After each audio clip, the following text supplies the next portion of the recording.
하나님 은혜를 주셔서 저희들에게 귀한 공동체 속에서 하나님을 섬기며 함께 교제할 수 있는 복을 주셔서 감사합니다.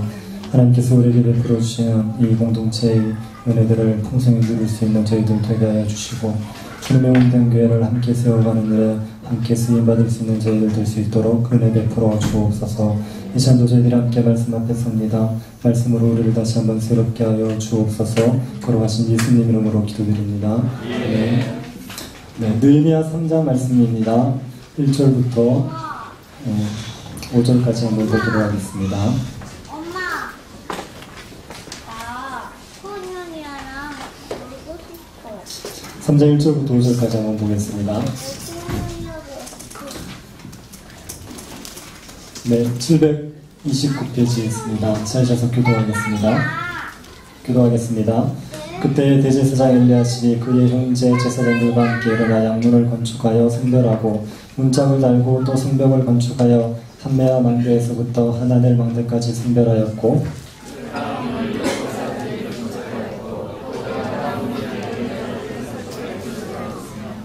어무는 하스나의 자손들이 건축하여 그 들보를 얹고 문짝을 달고 잠을 세워 밑장을 갖추었고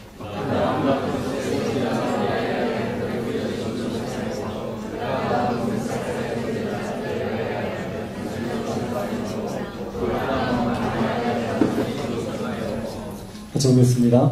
그 다음은 드보아 사람들이 준수하였으나 그 귀족들은 그들의 주인공들의 공사를 분담하지 않았으며 아멘.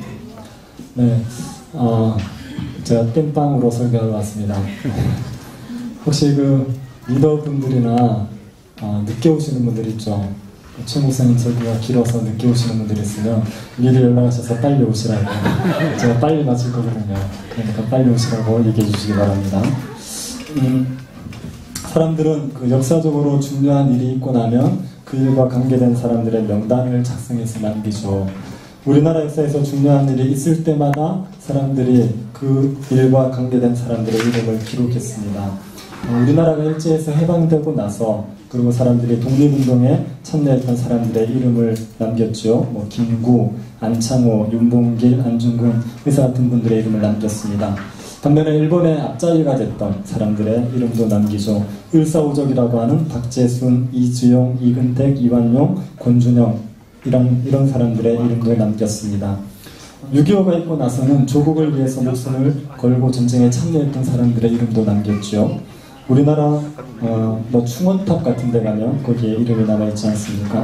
또 우리나라 발전에 기여한 사람들도 이름을 남겼습니다.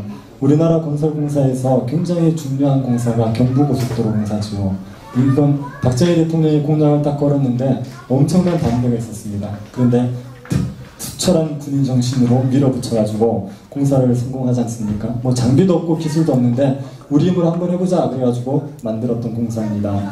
이 경부고속도로 공사 때 희생됐던 사람이 77명입니다. 그렇게 사람이 많이 죽었어요. 그 사람들을 기리기 위해서 만들어진 탑이 거기 추풍령 아시나요? 거기 보면 탑이 있지 않습니까? 그게 그 사람들을 기리기 위해서 만들어진 탑입니다. 그래서 거기에다가 경부고속도로를 위해서 희생한 사람들의 이름을 남겼죠. 이렇게 역사적 사건이 있고 나면 사람들이 이름을 남깁니다. 그래서 아주 유명한 사람이 이런 말을 했습니다. 역사가 흐르면 이름이 남는다. 누가 한 말인지 아십니까? 제가 한 말입니다. 네, 오늘 우리가 읽은 본문에서도 사람 이름이 나오죠. 사람 이름이 나오는데 3장 전체가 사람 이름으로 쫙 도배가 되어 있습니다. 이 사람들은 느헤미야와 함께 성벽 재건 공사에 참여했던 사람들입니다. 느헤미야가 어떤 사람들인지는 아시죠? 느헤미야는 그 페르시아의 왕의 술 맡은 관원장으로 있지 않았습니까? 페르시아에서 굉장히 고위관직에 있었던 사람입니다. 근데 느헤미야가 소식을 들으니까 자기의 고국인 예루살렘 거기가 황폐해져 있대요. 그때 예루살렘에 이미 귀환한 사람들이 있었지만 성벽이 없는 겁니다. 성에 성벽이 없고 이방인들이 들락날락하면서 이 성 안에 있는 사람들을 자꾸 유린하는 거예요. 그래서 예루살렘 성에 사람들이 살지 못해서 여기저기 막 흩어져 산다는 소리를 들었습니다. 하나님의 도성인 예루살렘 성이 황폐해져 있다. 이게 너무 가슴이 아팠어요. 그래서 수일을 기도하면서 하나님 앞에 울면서 하나님의 은혜를 구하다가 결국은 자기가 가겠다. 그리고 이 술 맡은 관원장의 직을 버리고 예루살렘 총독으로 옵니다. 요즘으로 치면은 대통령 비서실장을 하다가 강원도 오지에 이제 군수로 간 것 같습니다. 이렇게 자기가 있던 모든 걸 버리고 간다고요. 그리고 거기에서 성벽 제거 공사를 시작하는 겁니다. 그 성벽 제거 공사에 참여했던 사람들의 명단이 여기 쫙 기록되어 있습니다. 그럼 혹시 이제 어떤 평일에 굉장히 잠이 오지 않고 그리고 이제 삶이 이제 무료할 때 한번 읽어보십시오. 참 잘 옵니다. 그 명단을 쭉 읽다 보면 잠이 굉장히 잘 오실 겁니다. 뭐 별로 재미없는 내용인데 여러분 이 명단을 쭉 보시면은 중요한 두 가지 교훈을 받을 수 있습니다. 첫 번째는 공사에 참여한 사람들이 굉장히 다양해요. 느헤미야 성벽 공사에 참여한 사람들은 직업 출신 성분들이 굉장히 다양합니다. 28절 한번 보시겠습니까? 28절에 거기에 같이 한번 읽어보시죠. 읽겠습니다. 마문 위로부터는 제사장들이 각각 자기 집과 마주대한 부분을 준수하였고 거기에 누가 나오죠? 제사장이 나옵니다. 제사장의 사람들이 있죠. 1절에서도 대제사장 엘리야십이 나오거든요. 또 29절에 임멜의 아들 사독도 제사장입니다. 그 다음에 등장하는 스마야라는 사람이 있어요. 29절에 보면은 스마야는 직업이 뭐죠? 동문지기. 그러니까 문직입니다. 문직이라 그래서 이게 낮은 직업은 아니에요. 나름대로 이렇게 어느 정도 지위가 있는 겁니다. 이 어느 정도의 상류층의 사람이죠. 문지기도 참석했고요. 31절에 보면 금장색이라고 나옵니다. 금속 세공업자를 말하죠. 그리고 8절에 보면 향품업자도 나옵니다. 그 향품 장사들 이런 사람도 나오죠. 그래서 이렇게 다양한 사람들이 모여서 성벽 재건 공사를 한 겁니다. 공사에 참여한 사람들이 굉장히 다양하다는 걸 알 수 있어요. 두 번째는 이 공사를 다 함께 했다는 걸 알 수 있습니다. 성벽이 이렇게 둥글죠. 이렇게 둥글지 않습니까? 그때 둥근 성벽을 쌓는 두 가지 방법이 있습니다. 하나는 한쪽부터 차례대로 쌓아가는 거. 이렇게 쫙 쌓아가는 방법. 그리고 한 가지는 이 부분을 구역을 다 나가지고 동시에 이렇게 쌓아 올리는 방법입니다. 느헤미야는 어떤 방법을 사용했을까요? 두 번째 방법을 사용했어요. 그래서 각 구역을 나눴어요. 여기 성문에 예루살렘 성에 10개의 문이 있었습니다. 그리고 4개의 망대가 있었어요. 근데 이것을 42개 구역으로 딱 나눕니다. 그리고 각 구역을 담당자를 세워가지고 동시에 진행시켜 나가는 겁니다. 그래서 동시에 쫙 성벽을 쌓아서 공사를 마치게 된 거죠. 느헤미야 성벽 공사에는 다양한 사람들이 모여서 함께 성벽 공사를 했습니다. 그리고 이 사람들이 며칠 만에 공사를 완료하죠? 52일 만에. 140년을 성벽이 무너져 있었거든요. 그걸 52일 만에 딱 완료를 합니다. 140년 동안 무너져 있던 그 성벽을 52일 만에 쌓는 기적을 이루어내죠. 이게 어떻게 가능했겠습니까? 성벽 재건 공사에 참여한 사람들이 굉장히 탁월해서 그러냐? 그렇지 않습니다. 이 사람들은 무슨 건축업자들이 아니죠.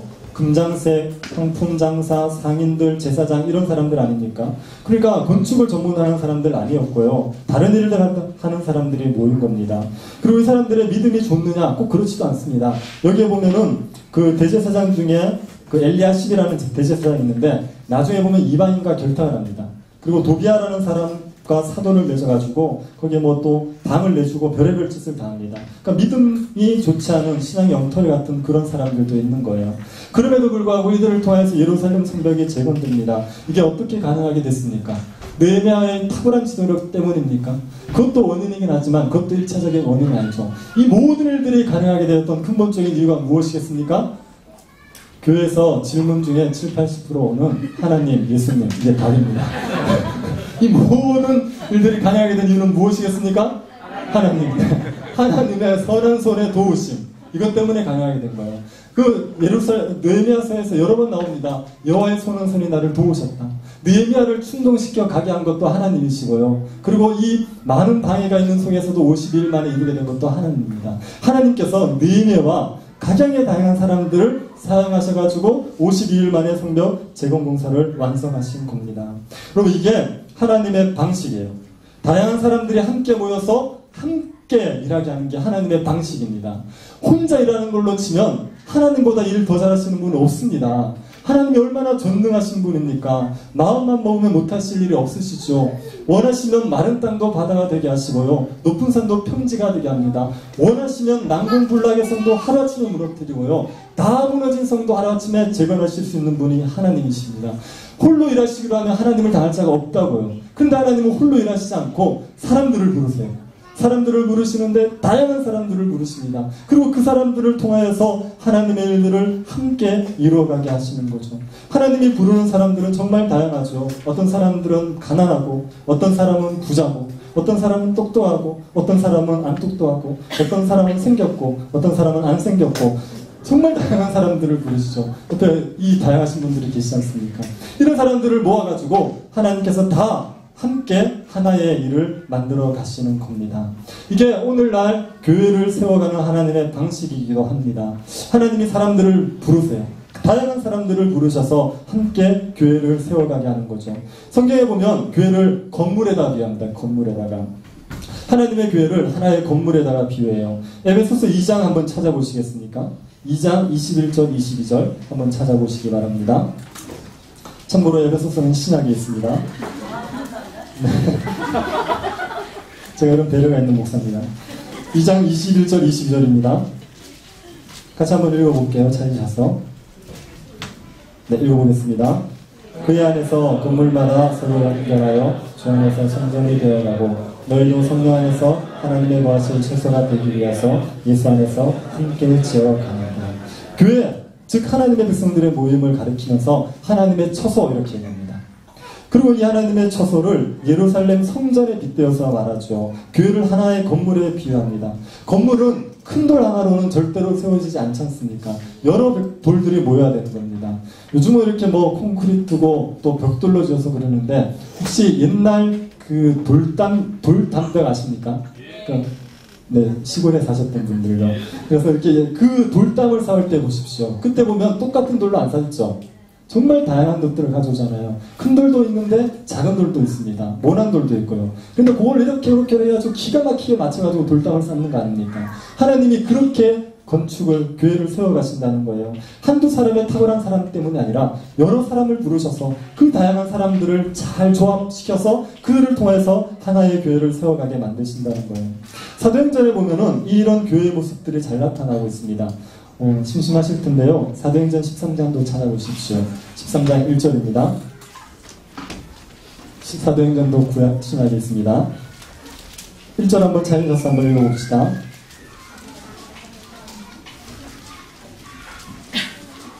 네, 같이 한번 읽어보겠습니다. 안디옥 교회에 선지자들과 교사들이 있으니 곧 바나바와 니게를 당하는 시므온과 구레네 사람 루기오와 분보와 헤롯의 적동생 마나인과 및 사울이다. 안디옥 교회에 선지자와 교사들의 명단이 나오죠. 모두 몇 명입니까? 네? 5명입니다. 5명. 2명은 어디서 났습니까? 네, 5명입니다. 제일 처음에 바나바 있죠. 바나바는 안디옥 교회의 담임 목사입니다.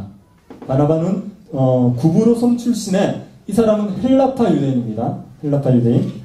그 다음 유대인인데 이스라엘 땅에서 태어난 게 아니라 구브로섬에서 태어났죠. 그리고 바나바는 12사도는 아니지만 사도들에게 굉장히 신임을 받았고 그래서 안디옥 교회 담임 목사로 파송받았습니다. 두 번째, 니게르라는 시몬이 있죠. 시몬은 니게르라고 하는데 이건 흑인을 뜻하는 걸 겁니다. 그래서 시몬 아마도 아프리카 출신이었다고 봅니다. 초대교회에서는 이 시몬이 예수님의 십자가를 져준 구레네 시몬, 이 사람과 동일인으로 봅니다. 그래서 이 사람을 구레네 시몬으로 생각하죠.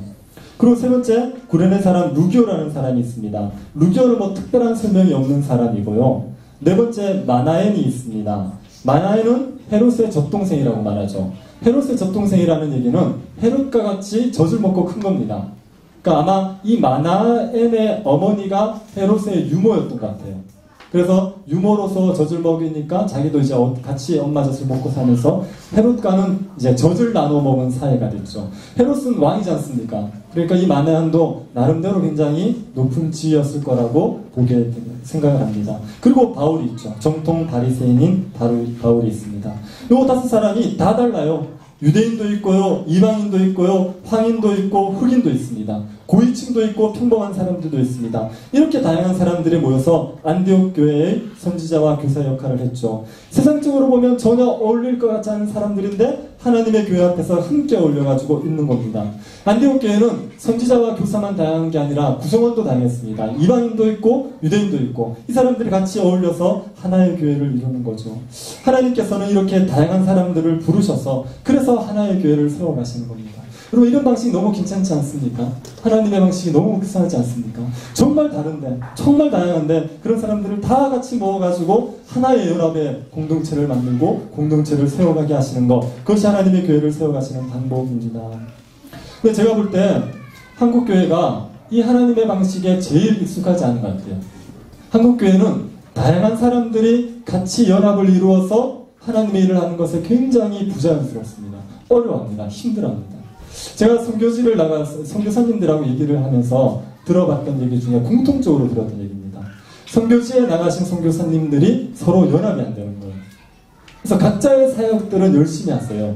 그런데 다 각자를 하시는 겁니다. 그래서 그 사역들이 중복되는 경우도 있고요. 그리고 이제 사역 때문에 트러블이 생기는 경우도 굉장히 많습니다.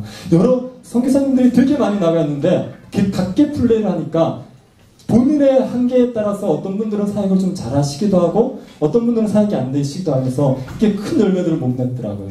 그래서 이론적으로 생각해보면 만약에 선교사님들이 다 같이 연합을 한다고 생각해 보십시오. 거기에는 젊으신 분도 있고 연세 드신 분도 있을 거 아닙니까? 선교사님들도 은사가 다르시거든요. 어떤 분들은 말씀을 잘하시는 분들이 있고 어떤 분들은 행정적인 걸 정말 잘하시는 분이 있습니다. 또 땅을 잘 사서 건물 짓는 걸 잘하시는 분들이 있거든요. 이런 분들이 연합한다고 생각해 보십시오. 각자의 재능에 따라서. 그래가지고 꼭 똘똘 뭉쳐가지고 각자의 재능에 따라서 선교 사역들의 한 부분을 맡아서 연합해서 사역하면 훨씬 열매가 풍성할 겁니다.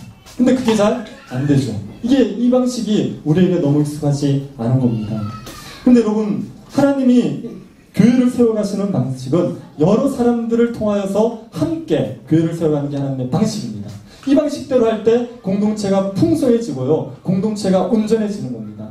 혼자 한 사람이 잘해가지고 공동체를 막 끌어가 세운다? 그건 성경적인 하나님의 방식이 아니에요. 아주 별로 대단해 보이지 않는 사람들끼리 모여가지고 작은 힘을 서로서로 보태면서 함께 공동체를 세워가는 것, 그것이 하나님의 방식인 겁니다. 여러분, 이게 하나님의 방식이라는 것을 믿으십니까? 네, 그러면 두 가지를 기억하셨으면 좋겠습니다. 첫 번째, 나 자신이 되게 중요하다는 생각하십시오.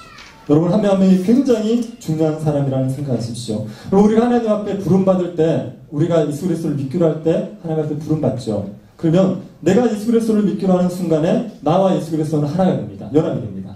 그것도 뭐가 되냐면 예수 믿는 사람들과 내가 연합이 됩니다. 한 몸이 돼버려요. 그래서 하나님께서는 각 사람들을 부르셔서 한 몸을 만들어 놓고 하나님의 방식은 모든 사람, 한두 사람에게 은사를 다 때려부는 게 하나님의 방식이 아니에요. 하나님은 절대로 한두 사람에게 은사를 다 주지 않습니다. 공동체에 있는 사람들에게 골고루 은사를 나눠주세요. 그래서 그 공동체의 구성원 모든 사람들에게 공동체를 섬길 수 있는 신적인 은사를 다 주십니다. 여러분, 장년산부가 몇 명 정도 되시죠? 150명요? 다 어디 가신 겁니까? 150명, 200명요? 뭐 되죠. 그러면 150명이라고 하면 하나님께서 150명 모두에게 은사를 주신 거예요. 그렇게 불신의 눈으로 저를 보지 마시고요. 믿으십시오.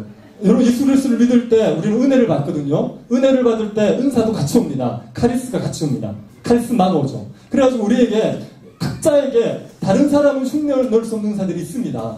어떤 분들은 찬양의 은사들이 있죠. 찬양을 되게 잘하시는 분들. 어떤 분은 또 말씀을 잘 나누시는 분들이 있습니다. 또 어떤 분들은 청소를 기가 막히게 하시는 분들이 있어요. 또 음식을 잘하시는 분들이 있죠. 각자 은사가 달라요. 각자 은사를 다 주셨기 때문에 그 은사를 가지고 각자가 섬겨서 공동체를 온전케 하는 겁니다. 그래서 여러분 한 명이 만약에 자기 은사를 가지고 쓰지 않지 않습니까? 그러면 그 사람의 몸만큼 공동체는 풍성함을 못 누리게 되는 거예요. 여러분 각자에게 주신 은사를 여러분이 그냥 묻어쓰고 안 써버리면 여러분이 공동체를 온전케 할 수 있는 역할을 못 감당하게 되는 겁니다. 그래서 여러분 한 명 한 명들이 굉장히 중요한 겁니다.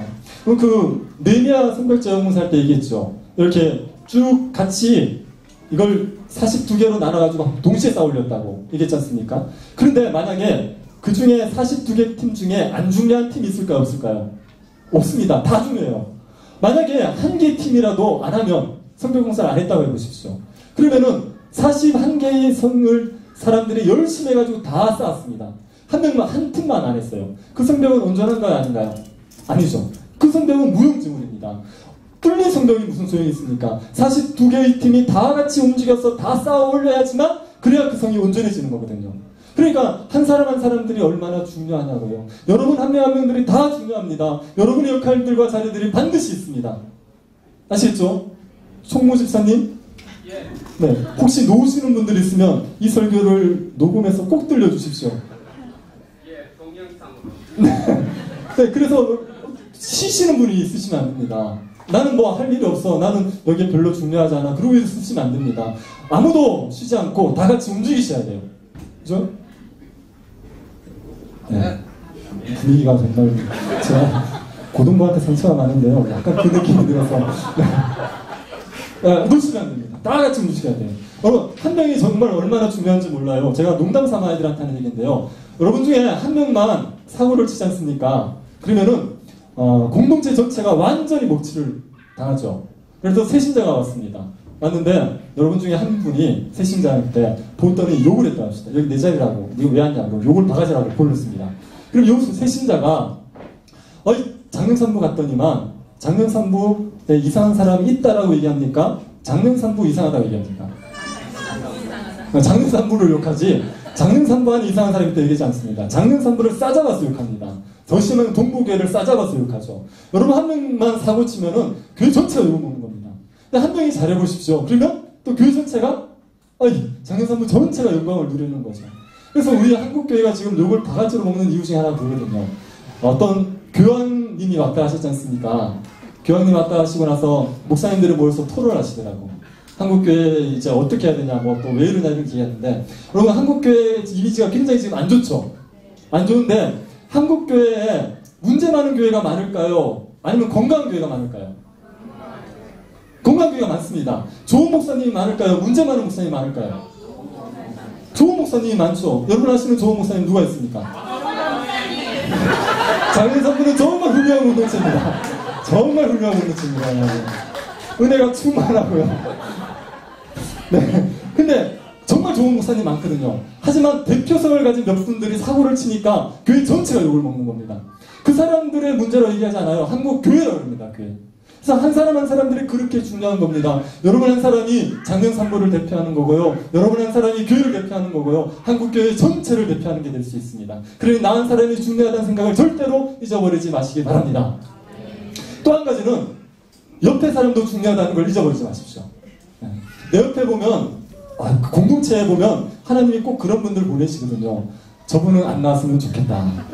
제발 뭐 작년 2부를 가시든지 다른 교회를 가셨으면 좋겠다는 느낌이 드는 분들이 있거든요. 그래서 정말 공동체를 힘들게 하고 문제를 일으키는 그런 분들이 있습니다. 그런데 그런 분도 하나님이 정말 중요해서 보냈다는 것을 잊어버리시면 안 됩니다.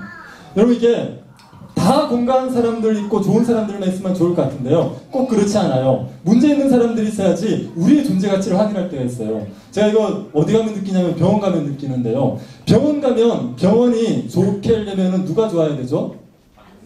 의사, 안내대사가 좋아야 됩니까? 상처가 있으시군요. 의사들이 좋아야죠. 의사들이 훌륭해야 되지 않습니까? 의사들이 좋아야 되는데 의사들이 아무리 훌륭해도 그 병원은 누가 없으면 소용이 없죠? 환자가 없으면 소용이 없습니다. 아픈 사람 없으면 의사 아무리 좋은 사람이 있어도 소용이 없거든요. 그러니까 아픈 사람 때문에 의사가 존재의 의미가 있어지는 겁니다. 주일학교 교사들 있으시죠? 주일학교에 가면은 정말 말 안 듣는 애들 있지 않습니까? 그냥 이제 돌로 치고 싶은 애들이 한 대씩 있거든요. 그런데 그렇게 문제 일으킨 애들, 얘들 때문에 누가 필요한 거죠? 선생님이 필요한 겁니다. 얘들 없으면 선생님 필요 없어요. 여러분 주일학교 애들이 오자마자 30분 전에 와서 기도로 예배를 준비하고 예배 시간에 바로 앉아가지고 계속 잘 쳐다보고 있고 혼자 큐티를 하고 그리고 막 이렇게 복음을 전하고 살고 어떻게 주를 위해 살까 고민하고 주일학교 교사가 왜 필요합니까? 애들 놔둬도되는데 근데 저기 문제 일으킨 애들이 있으니까 주일 교사가 의미가 있는 거거든요. 그러니까 공동체 안에 이렇게 존재하면서 우리를 좀 힘들게 하는 사람들, 그런 사람들이 있어서 오히려 내가 의미 있을 수 있습니다. 그 공동체 자체가 존재하는 의미가 있을 수 있습니다. 그분은 존재 자체로도 공동체에 큰 유익을 끼치는 사람일 수 있어요. 존재를 확인하게 하는 그럴 수 있습니다. 그러니까 그런 사람들도 귀하게 여기셔야 돼요. 그래서 그 사람, 저 사람은 왜 있을까? 저 사람은 나랑 틀려, 이상해, 그래서 갔으면 좋겠어. 그런 생각들을 버리시고요. 하나님이 필요해서 우리에게 보내신 사람이라는 것을 잊어버리지 마십시오. 그래서 나 자신도 중요할 뿐 아니라 저 내 옆에 있는 사람도 중요하다는 생각들을 잊으시고 기억하시고 함께 공동체를 세워가시기 바랍니다. 여러분 정말 함께 세워가는 공동체의 영광과 기쁨은 혼자 신앙생활에서 누리는 영광과 기쁨과 비교할 수 없어요. 정말 좋습니다. 서로를 사랑하여서 다른 사람을 위해서 종이 되어서 섬기는 그런 공동체 있잖아요. 그 공동체가 가지는 이 은혜와 능력은 얼마나 어마어마합니다. 너무너무 좋은 거예요. 제가 필리핀 단기 선교를 갔다 왔거든요.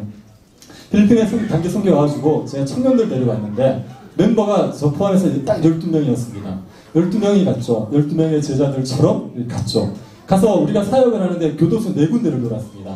그리고 오지교회 2군데를 돌고 그 다음에 캠퍼스 전도하고 그래서 뭐 교도소 사역들하고 이게 뭐 재미도 있었지만 별로 이렇게 마냥 쉽지만은 않았어요. 그런데 사역하고 나서 돌아와서 우리끼리 뭐 하냐면 서로 격려해 주는 거예요. 칭찬해 주는 거예요. 그래서 이상하게도 잘했다 그러고 그리고 막 서로 칭찬해 주고 서로 좋은 관계를 가지고 서로 격려해 주니까 아무리 사역이 힘들어도 돌아와서 같이 있으면 회복이 되는 겁니다.